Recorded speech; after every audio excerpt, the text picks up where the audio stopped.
எவ்வளோ குழந்தைங்க க்யூட்டாக பேசி இடம் பிடிச்சலாம் பார்த்துருப்போம். ஆனால் இந்த மாதிரி ஒரு வீடியோவை கண்டிப்பாக பார்த்துருக்கவே மாட்டீங்க. பார்த்தீங்கன்னா உங்கள் மனசே ஒரு நிமிஷம் அப்படியே உருகிடும். சார் நம்ம வீட்லேயும் ஒரு குழந்தை இல்லையே அப்படின்னு ஃபீல் பண்ணுற அளவுக்கு இருக்கும். கண்டிப்பாக கடைசி வரைக்கும் பாருங்க. ஹலோ நைனா, என்ன நைனா இன்னும் வரல? வேலை ஜாஸ்தி, என்னது வேலை ஜாஸ்திமா, அதனால வர முடியல. 9 மணிக்கு வருவேன். 9 மணிக்கு வச்சிருவோம். எப்படிடா சொல்ல காபி குடிக்காம தென்பா இருப்ப? எங்க ஆபீஸ்ல வாங்கி கொடுத்தாங்கடா தங்கம். ஆபீஸ்ல வாங்கி கொடுத்தாங்களா? குடிச்சியா? வடை பஜ்ஜி சாப்பிட்டியா?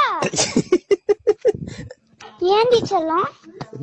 நீங்க கரெக்டா சொல்றீங்களே, அதான் கேட்ட தங்கம்.